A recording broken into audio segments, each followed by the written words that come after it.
American by birth, Southerner by blood, New Englander by choice.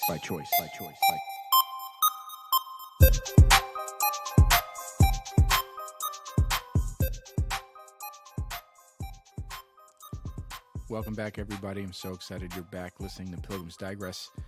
We're still growing. I'm still trying to figure things out. A lot of people are listening. A lot of people are downloading. And I want to get right to it today. It's a long episode. I have a person I met on Twitter. His name is Jeremy, and I found out he actually lives in the same town as me.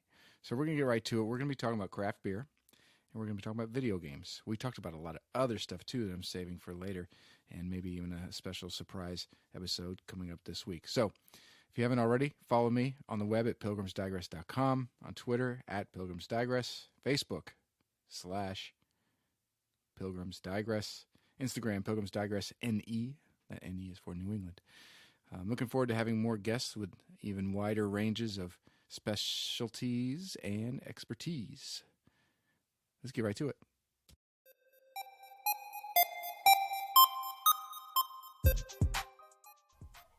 Yep. Hi, Jeremy. How are you today? Good. How are you? Good. Thanks for being on my show tonight. And I'm really excited about talking to you about one of my favorite subjects and one of the main subjects that I wanted my podcast to be about, beer.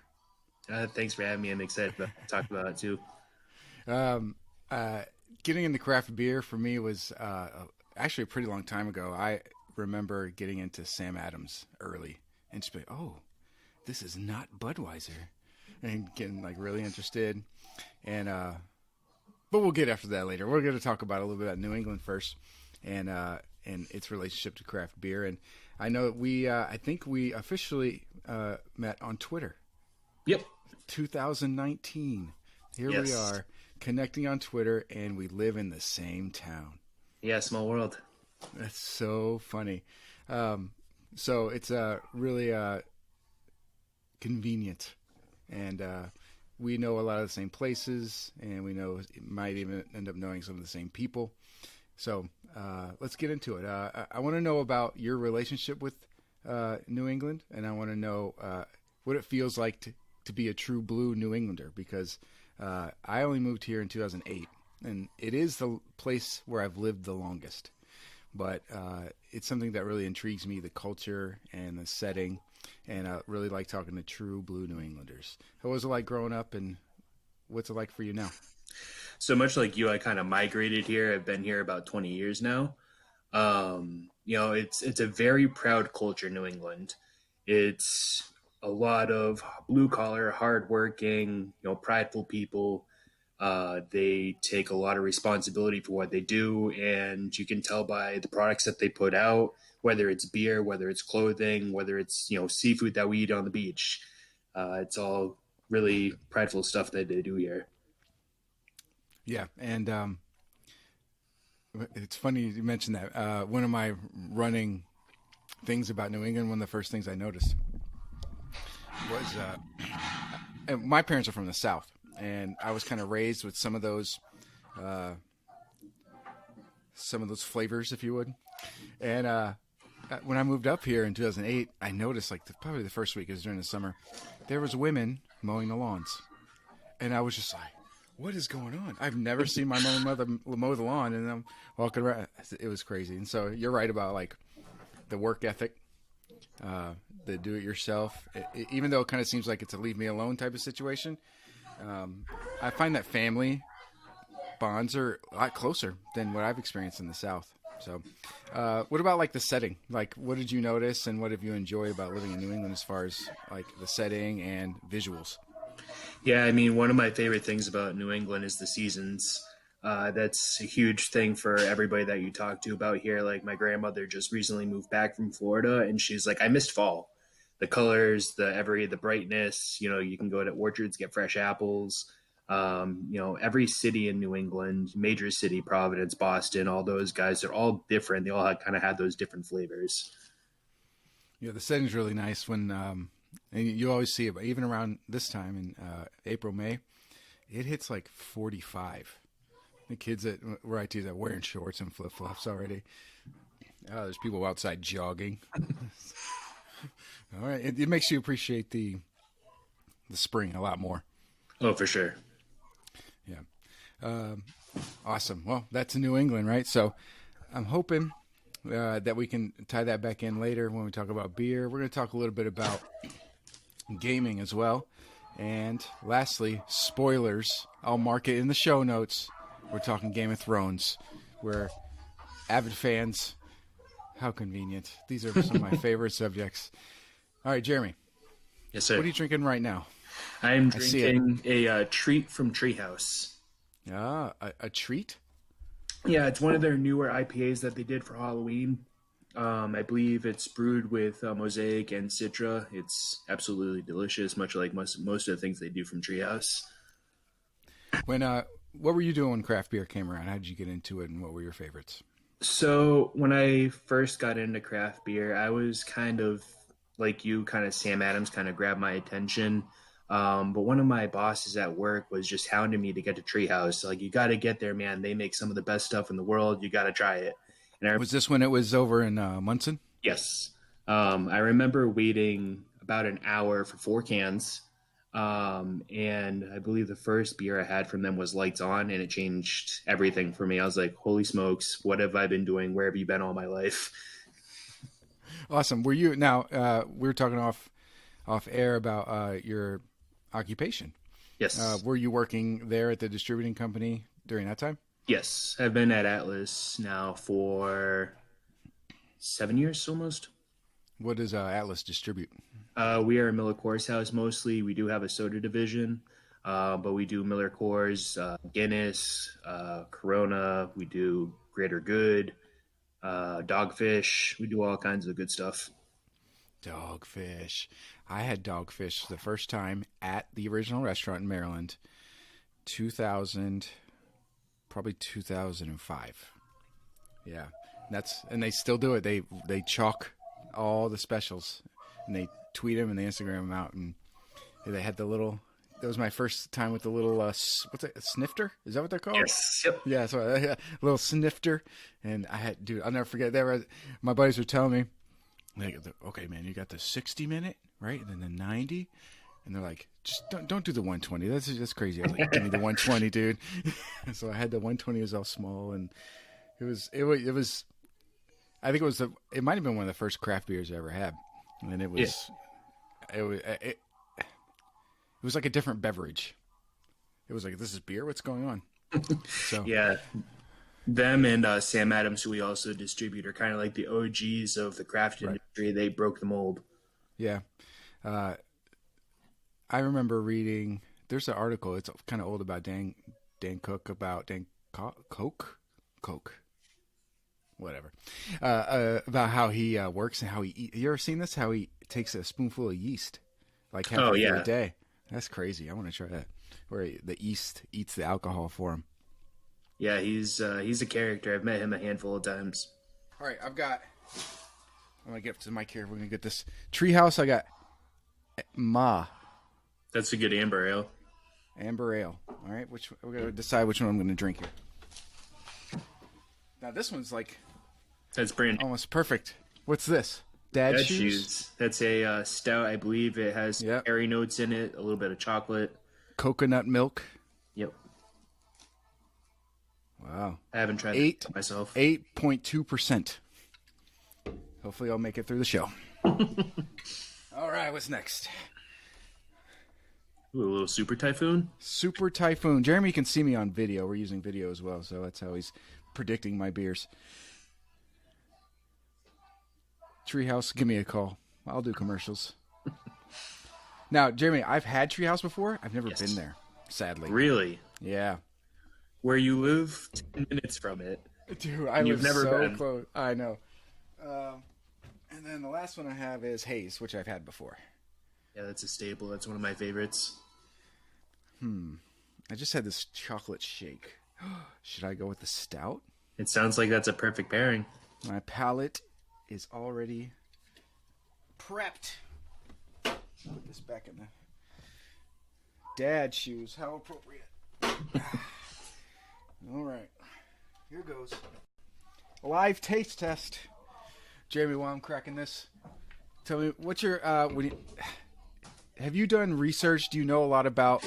I'm gonna say a buzzword for you: mouthfeel. Ooh, yeah. Educate me.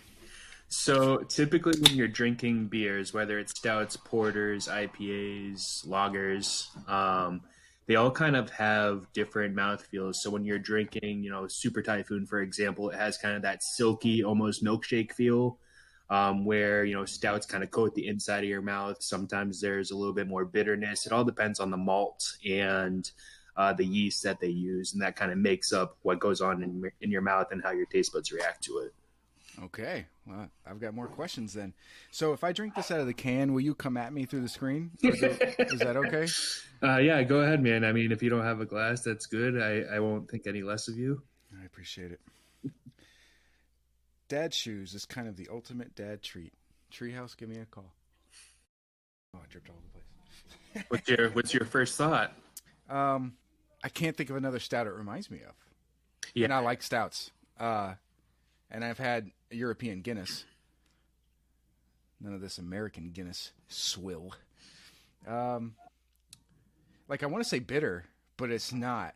It's like immediately bitter to me, but then I let it sit on the sides and back of my tongues, and then it hits me with a little bit of the sweetness stuff that it's talking about. I'm no expert, but that's pretty much what I got from that. Don't forget my chocolate protein shake that probably messed everything up. But yeah, this is good stuff, as always. Might have to crack one myself after this. Yes, sir. So what's your favorite part about beer in general? I think my favorite part is the community, honestly. I have a lot of good friends and a lot of people in my family, and the sharing of beer, kind of the togetherness of the community.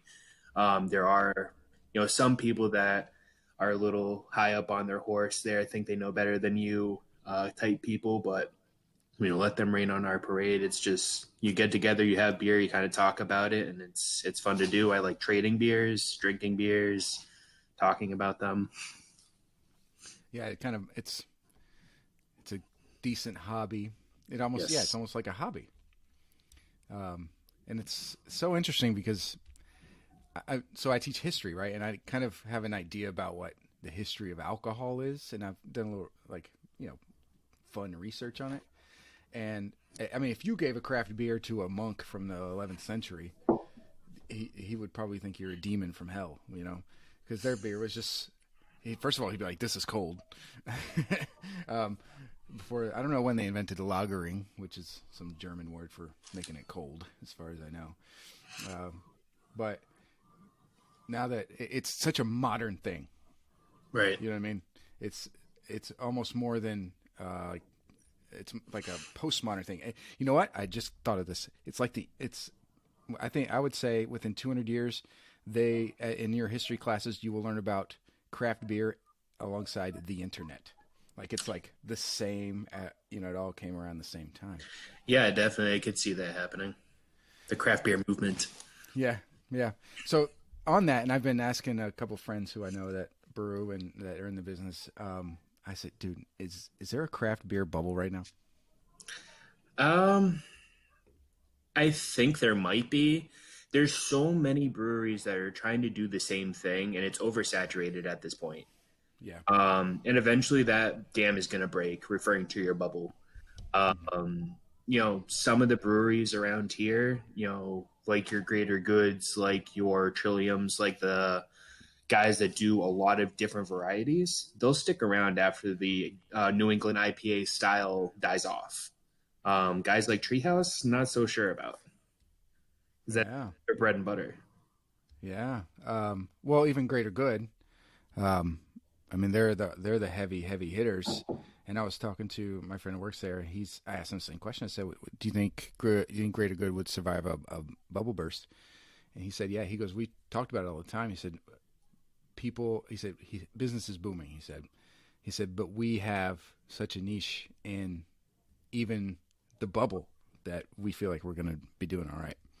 So that's interesting to hear, but I think you're right about some of the other ones. Like there's Charlton, there's the Home Field. I've been, just looking all around. I was like, what are you guys doing different? And I'd actually like to talk to a lot of them and find out, and just see what's what in the area, especially. So, speaking about even our local area, let's say within 20 miles of us, Yes. besides Treehouse, maybe, what might be your favorite, or what other ones might you want to mention? So I'll give you my top five. My top five would probably be number one is Aeronaut on Somerville. They are excellent. Their brewery is a little bit different. It's kind of like a warehouse, but the people there are awesome. The beers are great. Timber Yard in East Brookfield is fantastic. It's really, they did a lot of work in like a year there. It's a really cool place to go visit. I enjoy Night Shift. Night Shift out in Everett. I'm trying to think of the other ones here. Harpoon's always good. They're out in Boston as well. And I'd probably have to go with.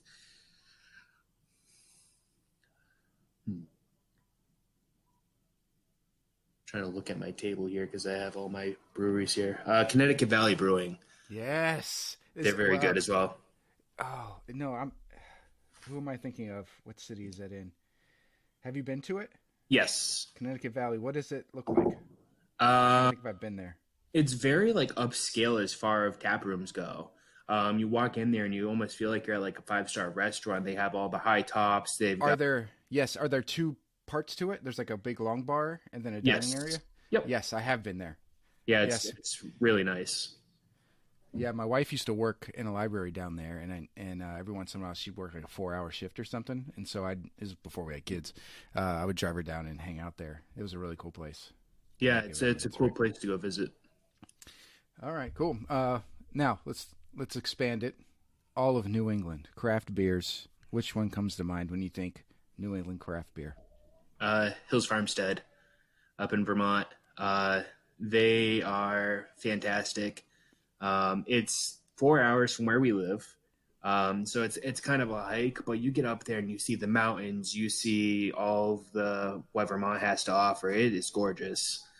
It's a nice scenic drive, and their beers are out of this world. You can actually get some at Armsby Abbey. They have it on tap once in a while in Worcester. Yeah. Wow. What other ones have you been to? Maybe Vermont, New Hampshire, Maine. Um, I've been to Woodstock Inn. That's in New Hampshire. They do some good stuff there. I've been to the Alchemist. I believe they are one of the first kind of New England style craft beer guys. I think they're a little overrated. I'll probably get crucified for that, but their heady topper is good, but their crusher is a lot better, and their focal bangers out of this world. I'd like to give a shout out since we're limited to New England. I don't know if would you consider upstate New York, New England? Uh, Depends. Yeah, it depends. You're talking. I went to it was 2007 or 8. I went to the Ommegang Brewery when it was the smallest, and that was really cool. When they just had like 3 philosophers and like 2 other beers, and that was really cool. And they let us try 3 philosophers. This is you know what? That's what this reminds me of a little bit. Oh yeah. Yeah. And I remember he gave us a little chocolate with it. I felt so cool. And then we went into the Baseball Hall of Fame. I also like Omen Gang. They do Game of Thrones beers. I know. Did you buy? We'll get to this, but did you buy any Game of Thrones Oreos? Oh, I have a half-eaten pack almost right Nice. next to me. All right, all of America. Your favorite craft beers? Ooh, that's a tough one. Sierra Nevada, they've been doing it just as long as anybody. Yeah. Monkish is fantastic. They're probably the rival to Trillium and Treehouse. They are right there. They're out in California. If you haven't tried them, highly recommend it. And Abita out in Utah, they do some good stuff. I actually went to their brewery when I was in Utah a couple years ago, and it was really good. Cool. What are you drinking when you're not drinking craft beer? Um, Confession time, Jeremy. I do, a lot of water. I do, some Red Bull, some iced teas. I'm not a coffee guy, unfortunately. I just wake up and go. People find that weird, but That is weird. But if let's say you're at a party, somebody hands you a blue can or a can with mountains on it? Ooh. What do you do? I mean, beer's beer, man. At the end of the day, if I'm gonna drink Coors Light, I'm gonna drink Coors Light. If I'm gonna drink, Miller High Life, that's gonna be the way it goes that evening. Will you turn down any beer? Bud Light, 100%. Wow. I moved from Coors to Bud Light. Really? Yeah, for political reasons. Same with Yingling. But this is not a political show. Let's move on. What is your predictions for the future of craft beer?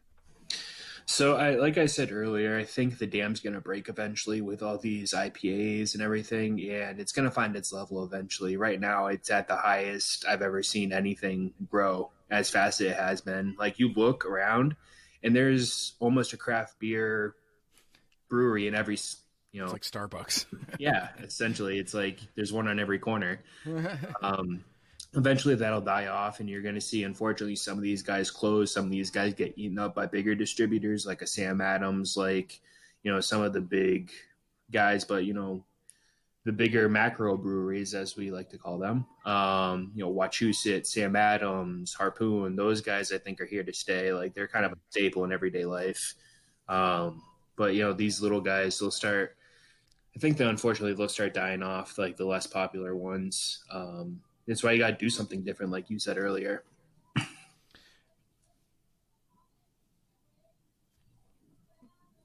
had a good question, but I forgot it. I'll edit this out. Oh, yeah. So what do you think? What direction do you think craft beer will go as far as flavors or inventions? What's the word I'm looking for? Innovations. For example, I was just scrolling through Instagram today, and River Styx in Fitchburg, they're offering the slushies. The slushies. I was like, what is this? And one of them was like mixed with coffee. Like, man, I want to get on this. That's right down the street from my job. Do you predict anything else like that? I mean, they've kind of already started doing some innovation. They've come out with the milkshake IPAs. I don't know if you've had any of those, but they're fantastic.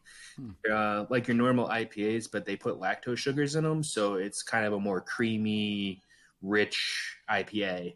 Dude, I'm lactose intolerant. That's too bad. But there's the pills and stuff I could take. I did have a sour at Stone Cow. I liked it a lot. Oh yeah, they do some really good sours. Their Valley Girl strawberry sour is probably one of my favorite beers. But as far as other innovations, like the slushies are kind of innovative. I could see them infusing it with food. Oddly enough, at their breweries, they could do like a brisket made with this stout. You know what I mean? Yeah. Or I think I've seen this somewhere where they make it like with the hops, they throw some marijuana in it. Is that a thing? I haven't heard of it yet, but it should be. I wouldn't be surprised. Legalize it. Oh wait, it is legalized.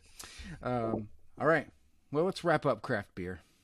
I'm still going to drink my stout. Does this have milk in it? I'm lactose intolerant.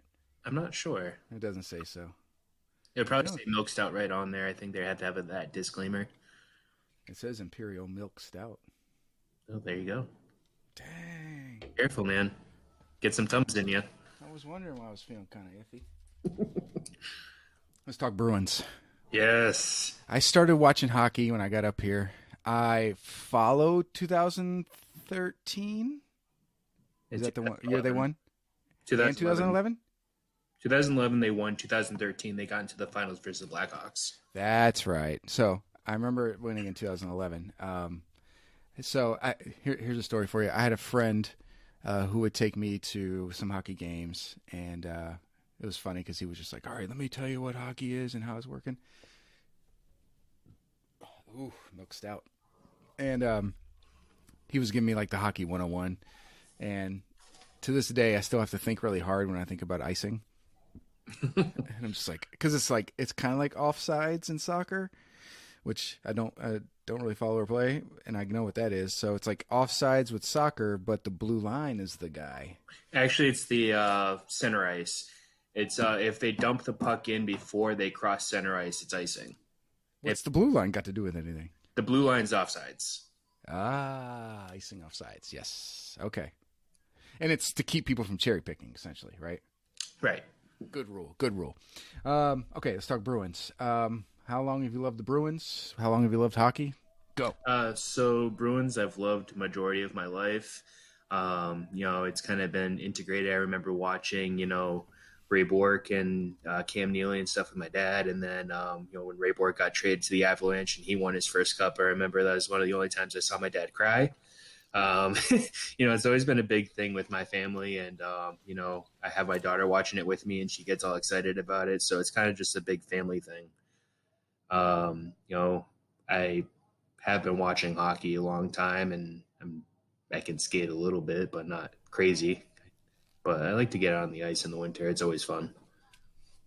Where do you skate? Do you skate outdoors anywhere around here? Yeah, it's usually on ponds, Glen Echo, or my wife has a pond next to her family's house, so we'll skate there once in a while, or wherever we can get where we can. I actually skated on the Bruins practice surface a couple months ago, so that was fun. I got my pill. There you go. Help is on the way. She even brought me one. I popped it in my mouth and she brought it to me. We'll fix this in post. We'll do it live. Oh, that helps. But yeah, I mean, down south, they don't really have a hockey scene. But one thing I was kind of surprised about is I went to Texas a couple months ago, and I went to a bar in Dallas, and it was packed to the teeth with Dallas Stars fans. And I was kind of impressed because I didn't think it existed. Yeah. You know what I mean? Like, you can go to any bar here when the Bruins are on, and there'll be people cheering for it. Oh, yeah. There, it's not. They care about college football, and that's about it. Yeah, that's the competition for hockey. Right. I went to high school in Maryland, and they just got a hockey team maybe 8 years ago or so. Yeah, so it's expensive sport for the kids, that's for sure. Oh, 100%. With the way they're growing and everything else, like you're changing equipment almost every year. Oh, man. It's brutal. Yeah. Bruins. Now, I wrote in the notes here for us. Do you know who Xanadu Boston is? No. Have you seen the guy at Bruins games on rollerblades and the flag, and he's all dressed up? Yes. That, my friend. Good, I get to tell you something about the Bruins, and I hope he finds this. That, my friend, his name is Duncan. Okay. I'm probably going to edit that out. He might want to be anonymous. I worked with him in Fitchburg. He is a math teacher, and he's a darn good one, too. But he is just like... He's just like crazy Bruins, man. And he would wear a jersey every other day to work. And the kids loved him. And he was so like, his wedding, he wore Prince Charming and his wife wore Cinderella or whatever, Disney. They're just like, it's like cool. You're just like, man, I wish I could be that. Out there. But yeah, right. He is hardcore. So how many times have you seen him around? I think I've seen him once or twice, just like entering or leaving the garden. Yeah, he's been on the Touch and Rich show. Oh yeah, before, and they kind of gave him a hard time, but they can be brutal. Yeah, yeah, he's a good guy though, and he always was like trying to sell us some of his seats, the season tickets and stuff, and every time. I mean, I worked with him from 2011 to like 2015 or whatever, and 16. And every year they make the playoffs, and he's going to all the games, and he comes to work. Yeah, it's brutal going on the weekdays, man. Yeah. I've done it a handful of times, and it's never fun. Like the next day, you feel like a zombie. Yeah. Oh man. So what do you think? So the Bruins are up 3-2 at this point. It's Tuesday. They actually won the series yesterday. Oh, they won the whole thing? Yes, they're going to the conference finals against. They will be playing the Carolina Hurricanes. Oh, what are your thoughts on that? Who are you afraid of, and who are you looking to be awesome for the Bruins? So I'm a little tentative because their defense is very active, led by Dougie Hamilton, who some people might remember from the Bruins. Teravainen is a sniper, and Justin Williams, he's just a game changer. He takes over games, and he's Mr. Game 7. That's like kind of a nickname because he has so many game-winning goals for Game 7. And for the Bruins, our top guns, Pastrnak, Bergeron, Marchand. Obviously, we'll be without Charlie McAvoy with his suspension coming down today. For the first game anyways. And then, looking for our defense to kind of activate like theirs does. Grizzlick on the point, Torrey Krug on the point. Those guys need to move their feet and get some stuff going. Yeah, I remember when Krug came on and he was, I think he scored like the first or second game. He was sensational his rookie year. Yeah, yeah. Cool. You have a prediction for that series? I want to say Bruins in 6. Okay. I think this is their year, man. It's kind of wide open. It's been a weird year in the playoffs, and they're the best team left. They have home ice throughout, and there's no reason that they can't do it. Who should we have our eye on in the West then? San Jose. Yeah.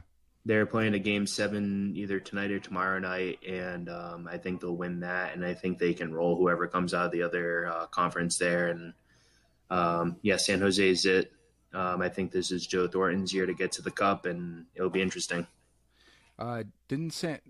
Correct me if I'm wrong, didn't San Jose get to the finals or win it recently? They haven't won the Cup. I forget how recently they've made the finals. I don't think they've done it recently. They went to the Eastern Conference Finals last year versus Vegas, if I'm not mistaken, and then they won Vegas. Okay. But the Golden Knights, they won it last year. Yes. No, last year was the Capitals. What? Yeah, the Capitals won it last year. Vegas. Ovechkin got it. That's right. Yes. I've been to a Capitals game in the old US Air Arena. Oh, yeah? You know what else I saw at US Air Arena? Tangent, digress, WrestleMania 10. Nice. WrestleMania 10 was the very first time a table was broken in a wrestling match. Undertaker, Bret the Hitman Hart. I'll never forget. I was eating a hot dog, and I heard a crack. And I looked. What is going on? My friend was like, "He just threw it on the table!" Ah, place is going nuts. Yeah, that's a good moment in wrestling history. It is. I just recently got into, you get into like YouTube holes. I just got into like this, just kept clicking. It was just like these old, like best WWF matches ever. It was a big waste of time. And that's what I do. Oh, man. All right. Hockey. Yes. Beer. Let's talk about gaming. My wife. Take my wife. Please. My wife. My wife says I don't talk to her enough. I didn't want to interrupt her. I love those two jokes. I'll probably edit it out, but she don't listen to this anyway. She doesn't like that I play the video games, Jeremy. Yeah, I'm in the same boat. And then she just posted on her Instagram a picture of 2 young adult novels that she's going to sit and read for hours. I'm like, come on, Does your wife do anything that's possibly just as time consuming? And I mean, not really. She takes care of, me and my daughter, and, takes care of the house and everything like that. But she don't like the gaming though, huh? No, she didn't grow up with it. And, neither did mine. Yeah. It's tough when you don't, it's kind of like, this is a waste of time. Yeah. But like watching, binge watching the Kardashians or something is just as big as a waste of time. That's it. That's it. Does that, but. Well, I was talking so I have a platoon of dads that I play with, and I'm hoping to have some of them on the show eventually. But what somebody said at one point, and we've been gaming together for over a year now, and one of them said, I was brought this up, and we were talking, the same kind of stuff was brought up, and one of them said, he goes, you know what, back in the day, in the early 1900s or 1940s, 50s. He said the dad of the family, the patriarch, would leave at 5 o'clock. We got home. He'd kiss everybody on the forehead and leave and go to the bar and hang out with his friends. He's like, that's what we're doing right now. We're just, except for we're not going anywhere. This is like better than, right. And we're actually doing something, and we can't get in a fist fight and anything like that. It's just dudes hanging out, and we just happen to be doing another thing. And I was like, dude, you're right on with that. Do you have a set of dudes that you play with?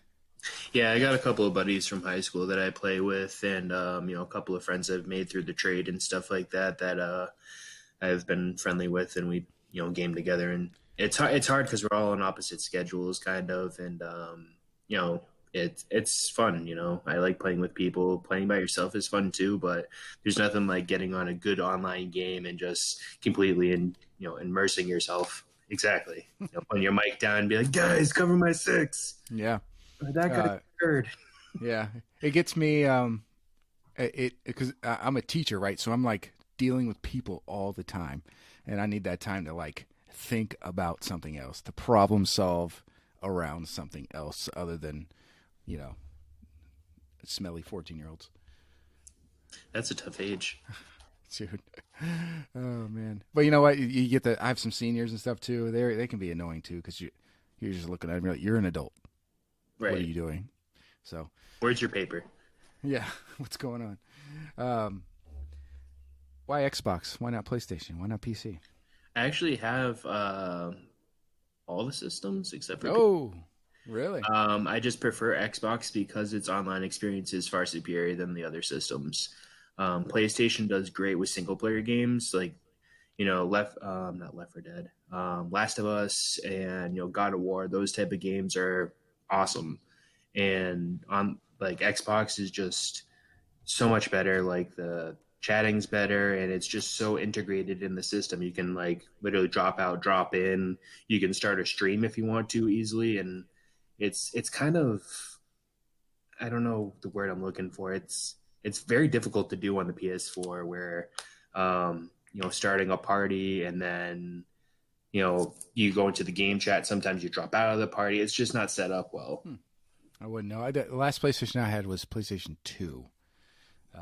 Me and the boys ran through some of our systems like in life, and so I started. It was like, my neighbors' best friends had an Atari, then they had a Nintendo that I played, and then I got a Super Nintendo. Best day of my life.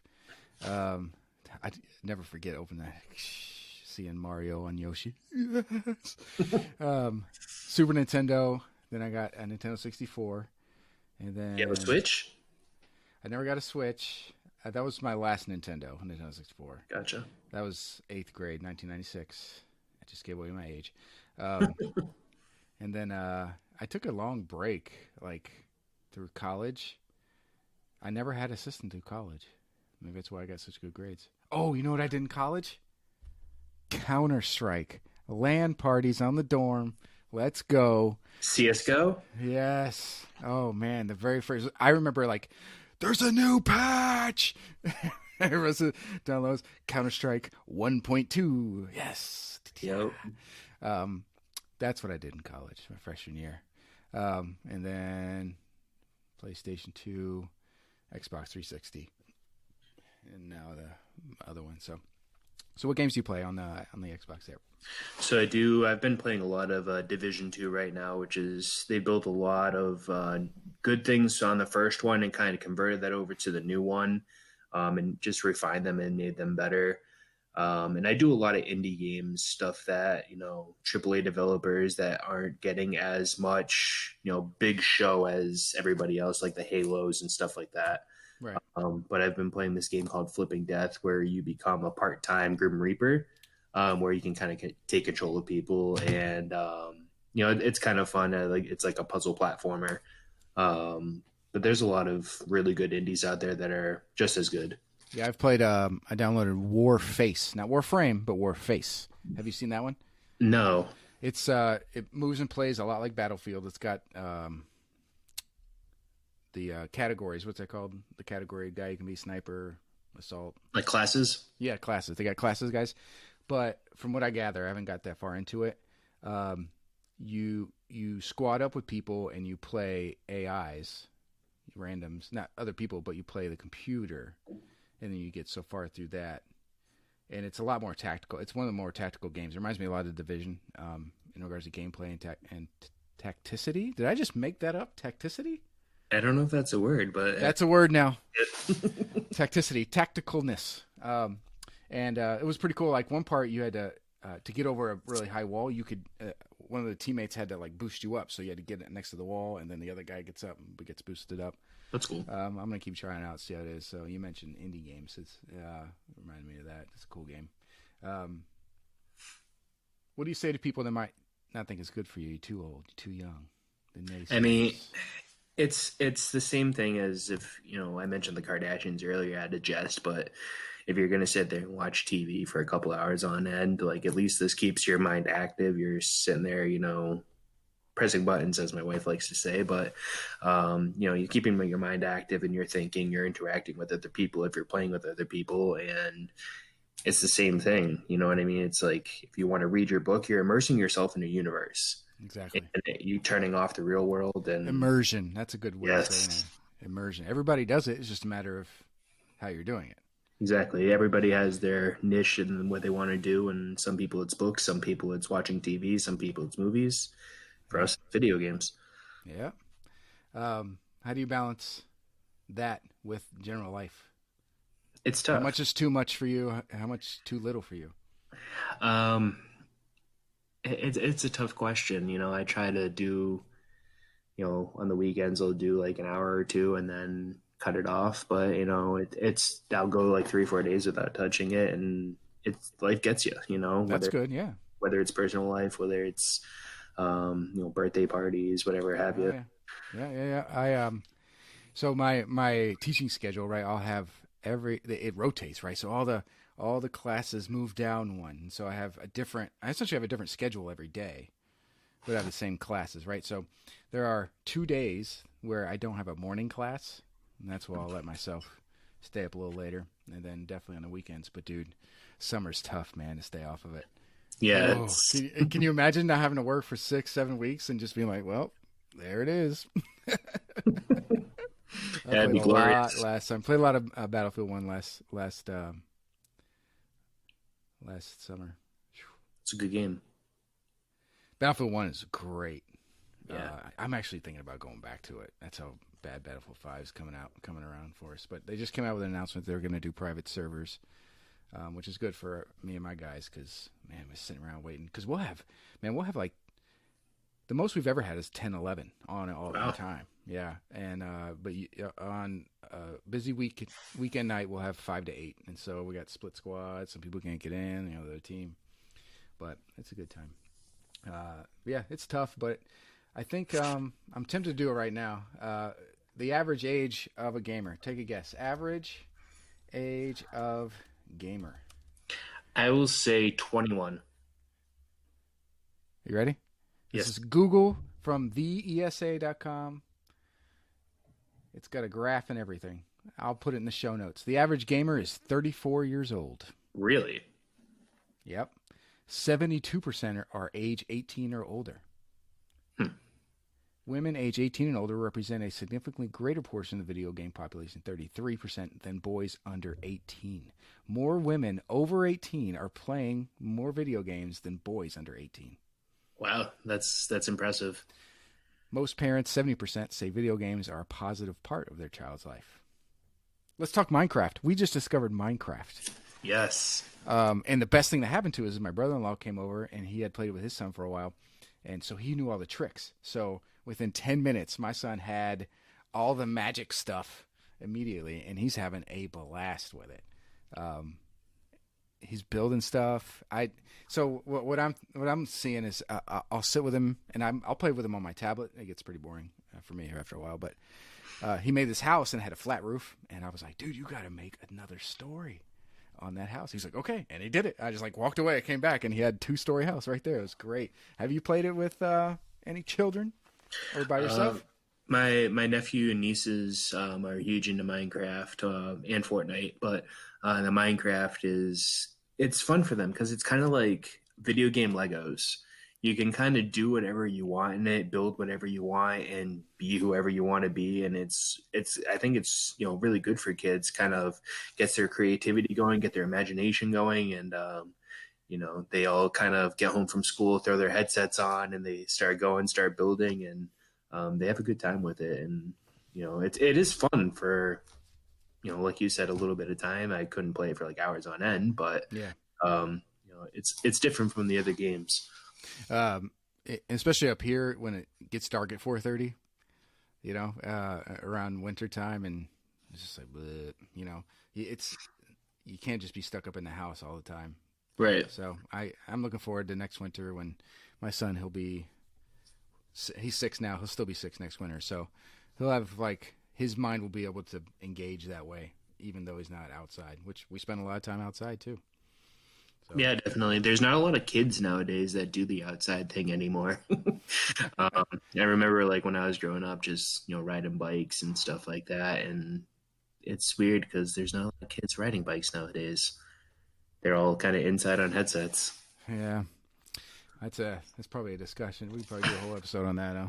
For sure. For sure. All right, man. You ready for the lightning round? Let's do it. All right. This is the lightning round I give to all of us New Englanders. Feel free to extrapolate, expand, expound, if you will. And if not, don't. Jeremy, have you ever tapped trees for maple syrup? I haven't, but I'd like to. Nice. Have you ever been ice fishing? I actually went for the first time this past winter. It was a lot of fun. Did you drink beer? Of course. What beer did you drink? As actually Coors Light. Nice. Have you ever been, obviously, to a pro sports game around here? Yes, I try to go to the Bruins at least once a year, and I've been to Patriots, I've been to Celtics, been to Red Sox. They're great. The atmosphere is unreal. I plan to do a standalone episode on just being a sports fan. That'd be fun. So, yeah. You ever been snowmobiling? I have. Not here, but I actually went through the mountains of Utah for the first time. That was wild. I'd like to give it a go out here in New England, maybe in like Vermont or New Hampshire. That'd be fun. Have you ever seen a ghost? No. Have you ever said wicked pissa? Only in jest.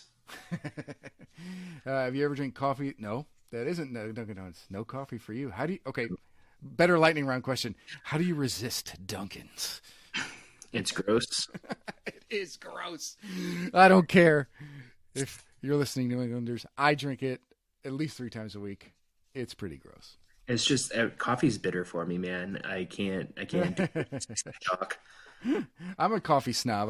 I usually grind and do the French press a lot, but I'll drink a Dunkin' Donuts for sure. I mean, beggars can't be choosers, so on and so forth. You ever been hiking? White Mountains, Montezuma? Yes. Good. Which one? White Mountains. We went up to do like Diana's baths and stuff like that. Beautiful. Like can't picture like a more picturesque like hike. It's gorgeous up there. Yeah, I was there last summer. It's really nice. I went hiking in the White Mountains on Mount Madison. That was fun. What's the most New England thing you ever did, bro? So last summer, me and my wife kind of put a full week of Maine into one day. So we went to the York Zoo, and then we went to York Beach and like let our daughter play in the low tide. Had a fisherman's platter right on the beach, and then kind of just watched the sunset over the beach, and then went home. Like it was perfect New England day. Awesome. What was that during the summer or spring? That was during like August, September. Awesome. So end of the summer. All right, last question. Lightning round. Would you ever move away? If so, where? Not barring career things or anything like that. Right. Just if you had the opportunity. I think if I had the opportunity to move, it'd be tough because I'd miss the seasons. But if I could go to like Montana or like the Dakotas where they still have mountains and seasons, that might be all right. And like Minnesota's awesome. I've been there. The people are awesome, and you got a lot of Canadian culture, and they're really nice there. But you can't replace New England. It's so different here. Awesome. Oh man. Hour 13. Excellent. Thanks for being on, man. Just meeting some random dude on Twitter and being on his podcast. Yeah, no worries, man. We'll hit up Timber Yard soon. For definitely sure. in the summer. All right, man. We'll sign off, and be sure to follow me on Instagram, Twitter. I'll put that on the front end of the show as well. Thanks, Jeremy. Thanks for having me, man.